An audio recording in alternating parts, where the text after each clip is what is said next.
I'm Paul Daddy from Paul Daddy's Grow Science.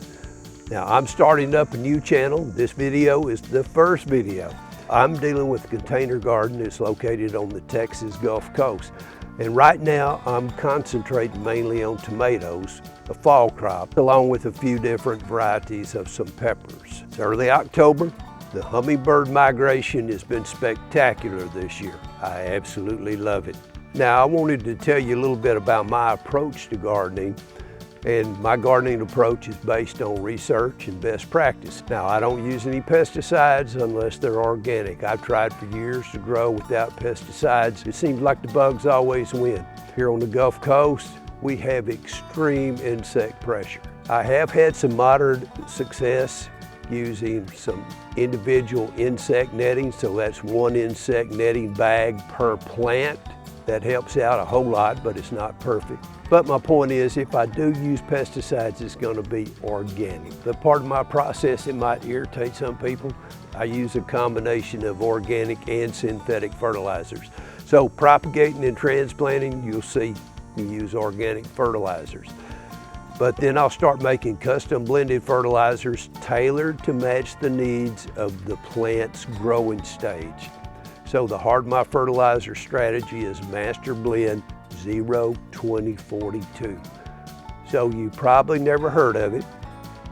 And why would you use a zero nitrogen fertilizer? We're going to add stuff like calcium nitrate. When you add calcium nitrate, you're getting calcium, but it also adds nitrogen. If you want to adjust the potassium, you could use potassium nitrate. You're going to be adding potassium, also increases the nitrogen. You see where I'm going with this? So starting out with 0 on the main fertilizer lets you control the amount of nitrogen instead of it controlling you. Now nitrogen increases leafy green growth, and too much leafy green produces beautiful plants. They attract diseases, they attract pests. The end results need to be beautiful tomatoes, not beautiful tomato plants. And this Master Blend is considered a cannabis bloom formula. This product is manufactured for customhydronutrients.com. And I think they're the only place that handles this product. If you don't live near their facility, the shipping can make it a little pricey. But I think I'm gonna get multiple seasons out of a 25-pound bag. That's the plus. Now, how did I get here to this strategy? It's because I was watching some gardening videos and I actually came upon a discussion about growing cannabis, and it's not legal here in Texas at all except under strict medical exceptions. But I didn't realize what the subject matter was when I started watching the film, and they used terms like growers and growing room and things like that, but they never actually said the word cannabis. And I was really intrigued with their enthusiasm and their knowledge about what they were doing. And as I was watching, I found out about an extraordinary man named Harley Smith. He's considered a hydroponics expert in the field. And I've watched hours and hours of his videos, and I've tried to adopt many of his principles to my outdoor container garden. So, delivering the right nutrients at the right time in the right amounts, that's known as spoon feeding. And that's what I'm trying to do. I'm trying to spoon feed my plants. Now, I've also picked up a lot of good information from watching Farmer Dre. He's a Missouri vegetable farmer on YouTube. He grows field crops, but he also grows some tomatoes in a high tunnel. He started out growing them in the ground in the high tunnel, but then he switched over to containers, and now he's using very small containers. Now, it's not hydroponics, but it's the next thing to hydroponics. Farmer Dre feeds up to 6 times a day. And I also got a lot of good information over at Wishwell Farms on YouTube, watching Jason Wish talk about his operation. He lives in Ohio. He's also got a vegetable farm, but he's got several greenhouses, and they are straight hydroponics. They're true hydroponics. So I picked up a lot of tips about tomatoes from him. My system is evolving as the time, the money, and the experience permit. Now, I've currently got about 56 plants in the main garden area behind me. They're all on the same irrigation zone. Now, I'm using drip irrigation with drip stakes, and this system also serves as delivering my fertilizer, so it's also a fertigation system.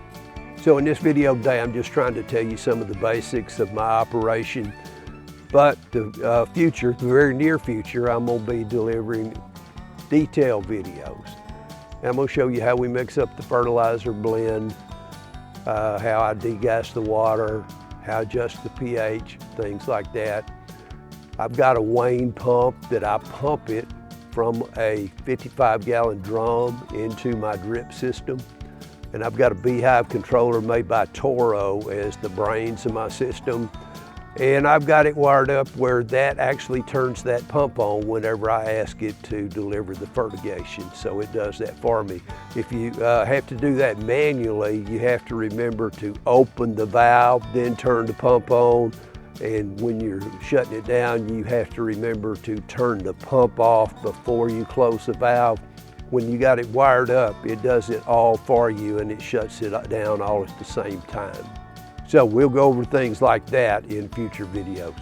Now, this is my fall crop. These transplants, they were all planted July 15th, 2025. And now we're very early in October. And in Texas, it's still hot. So when you're planting for fall, you're just trying to survive the heat until you can get to some cooler weather. And right now I've only got a moderate amount of production going on. Our temperatures, they're right there between 90. Some days they're a little higher, some days they're a little bit lower. But we hadn't seen any real good breaks, but it's better than what it was. It's, you know, there's a big difference between 90 in the daytime and if you're bumping those upper 90s. We have had a little moderation in the temperature, but we still got a lot of 90 degrees in the forecast, but they are promising lower humidity, and that's gonna make things feel great around here. It'll put a smile on your face in Texas. So hopefully the production cycle's about to pop. And I wanted to talk about the early girl plants. I've got a mixture. I've got some determinate plants and some indeterminate plants, but my early girls, they're taking the lead right now. And when you plant those, every plant out there is well past the maturity date to produce tomatoes. So I didn't know if the early girls would have any advantage that way because everybody is at their producing age. As soon as conditions got right, they took the lead. So they're producing a lot better than anything else right now. Now, I'm sure this isn't the optimum time for me to launch a garden channel, but that's what I'm trying to do. And you know, much of the country, they forgot about gardening until we get to spring, but parts of Texas, we're still waiting on that temperature drop. And theoretically, I've got till mid-December before I have to worry about the first frost. And just because you got a first frost, it doesn't absolutely mean it's gonna shut down your production. Now, the indeterminate tomatoes are right behind me in the larger pots. The pots are somewhere around 20 to 25 gallons. And my determinate varieties, I got those pots from Walmart from a third-party seller, bought them online. And they're supposed to be 15-gallon pots, but when I got them, they're actually closer to 5 to 7-gallon pots than they are 15. But I kept them despite the fact that they weren't what they were supposed to be. And part of this, after I ordered, I found out Dr. Dre had switched his whole operation over to smaller pots. He uses 2.5-gallon pots. I don't even know where you would buy a 2.5-gallon pot. Not that I want to try that. He's in a greenhouse or a high tunnel. I'm not, I'm outside. But there are some advantages to using smaller pots. I'm going to talk about that just for a second. It uses far less soil and soil amendments. So you need a whole lot less to fill up your pots. Therefore, it's going to give you a significant cost savings. Now, it takes a whole lot less water volume to water your plants, so it's easier to maintain your electrical conductivity. EC is the measurement of how strong your fertilizer solution is, so that's important if you're doing an operation like mine. EC levels with daily fertigation in smaller pots is just easier. Small pots are easier to move around. When you get my age, you start to notice things like that. They also allow for denser planting spaces. It simplifies rotating out an underperforming plant. If you get something that's not working, you can take it out. You can bring something else in if you got something on standby. Now, plants in smaller pots, they fill up the root zone quicker. They stabilize quicker after you transplant them.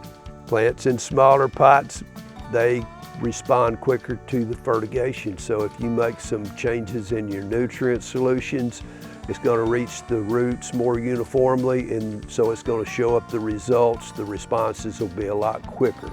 If you decide to refresh and replenish, in other words, change out the soil in between your planting seasons, well, then smaller pots help to reduce that labor. And when you reduce the labor, then you should have an elevated fun factor. Labor goes down, fun factor goes up. We want to keep it enjoyable, right? In small pots, they're just a great fit for intensive irrigation. There's less risk that you're going to overwater. That's going to prevent any anaerobic zones from developing. Shorter water volumes will help reduce the runtime on your equipment. With that, I got to give you a warning about smaller pots. You will lose your buffering capacity. So if something happens, if you're not watering properly, if something in your automatic system breaks down and you've got larger pots, then they're going to be able to survive a little bit longer than you would if you got these small pots. And another thing, if you don't have a drip irrigation system or some kind of automatic watering, I would never go to the smaller pots. Okay, and when I set up my drip irrigation system, well, I manual watered everything for a long time. I'm at the point in my life where I probably got more free time than I did 30 years ago. If I'd had these resources down during my working years, I'd have definitely used the program modes to water.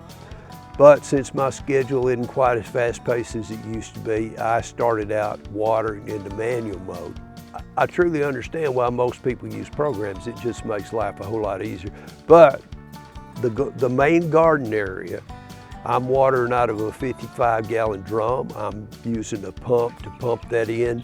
And there's too many things that can go wrong. So I like to do that manually. I like to be present to watch the system perform, but it still helps out that it's all automated. I just start it and then it'll stop itself. And if the filter screen gets plugged up or something like that, then I'm out there to catch that and prevent any problems. The water that I'm using in my main garden, I degas it, get the chlorine out, and then I pH adjust it. I make up a fertilizer blend. It's adjusted to a certain EC, a certain electrical conductivity reading, or you could read it in parts per million. It's the same thing. How strong is that fertilizer solution that you put in there? Now, the pH range for me is between a 5.8 and a 6.2. In the EC range, which indicates how strong your fertilizer is, I'm currently between a 2.2 and a 2.4. Now, during midday, the plants will tell me whether or not they're thirsty, and I'll just go out there and take a look at them. And almost every day, except for cloudy day, an overcast day, or a rainy day, they're going to get a midday watering. The midday watering, I usually have to violate my best practices, one of them, because I'm going to be using tap water. Because I'm in Texas, the black lines on my irrigation system get hot. They get very hot. The water gets hot. It will burn your hands, and if it'll burn your hands, it could kill your plants. So I had to adapt to the situation. The plants require midday water. I don't want to flush out a whole lot of my fertilizer solution trying to get that hot water out of the lines, so I just switch over to chlorinated water at that point. I go down the row, I open up all the valves at the end of the row, I start the water running, and then as I feel the water getting cooler, I close the valve, I go to the next row, check it, close the valve, and as soon as I get them all closed, I go reset my water flow meter, and I measure in ever how much I want, 3 or 4 gallons, whatever I'm going to that particular day. Now, even when I water in the evening, I come back out and it's going to be using the fertigation system at that point. These 56 plants behind me, typically they'll receive somewhere between 9 and maybe 12 gallons of water per day. And that's not counting the amount that I'm flushing out, getting the hot water out of the lines.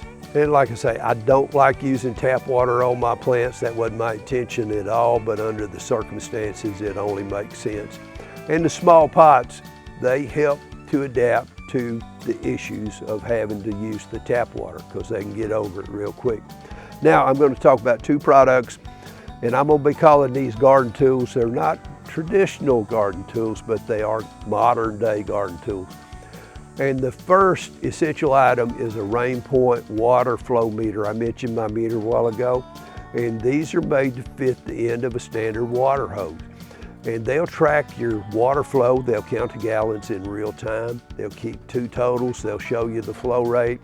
And the screen is a flip screen. You can flip it with the touch of a button, and you could flow this thing in either direction and it works the same. You just have to adapt it up if you want to reverse it. Now I have a Rain Point flow meter installed right there in my control manifold for my fertigation system. And it just took a few thread adapters because it comes with water hose threads, so you have to adapt from the garden threads over to the MPT threads. Now, the thing is very intuitive to use, and there's not that much that you got to know to use this thing. And it's a great product. I won't be without it. The Rain Point also has a very, very modest price. It is probably $20 or less.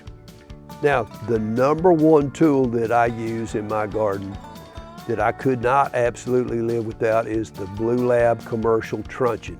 And this is an amazing device, and it's indeed commercial grade. And it lets you know how strong your liquefied fertilizer is. And this is your insurance policy that verifies your formula calculations are accurate. You make up a fertilizer blend and you think it's going to be in range, but maybe you did something wrong, or maybe your information was wrong, and it could be off the scale and you don't realize it. But this truncheon, it's going to let you know immediately right where that product is. And the truncheon activates when it's stuck in the solution. It's got no on and off button. You just read the flashing blue light. It's the most automatic device in the world. And this thing is tough enough that you can stir your product with it. And if I didn't have this to verify my fertilizer, I wouldn't be able to sleep at night, because every time you made up a new batch, you'd be looking out first thing in the morning to see if you killed all your plants. Now, they make a model that's a little bit cheaper than the commercial model, and the only difference is it doesn't measure quite as wide of a range. The commercial truncheon will measure up to a 6.0 EC, and I don't remember exactly what the range on the other one is, but it's probably half of what that is. Maybe it goes up to a 3.0 or 3.4, I don't know. It's, this one goes up to a 6.0. 6.0 is way too hot for your garden, but with that larger scale, if you have something that you misformulated, it'll help you figure out where you are and how you're gonna solve the problem. So this truncheon, it's the drummer that keeps your garden headed on the right path. And it sets the beat for the whole thing. And this is especially true if you're doing like me, if you're trying to run a spoon feeding system. Now, I've got a greenhouse kit. Now that's over there behind me also. And I'm excited about using this in the spring for all my transplants and everything. The trellis system behind me, I know I need to make some improvements in that. It's getting a little crowded up there, not that easy to access. So I'm gonna be taking care of that. For the spring garden, my shade cloth, I'm gonna do a project to raise it up, because at the very back, the piece behind me, it attaches to the back of the fence. The fence is 6 foot tall, so that's really pretty short, because even those indeterminate tomatoes get up to the top of that shade cloth. So we're gonna get that elevated up a little bit. So that'll be another spring project for 2026. Now guys, you need to start watching this channel and you'll see how this fall tomatoes turn out right here in Texas. And all you got to do, hit that like button on your way out. Please consider subscribing, and I hope to see you next time in Paw Daddy's Grow Science.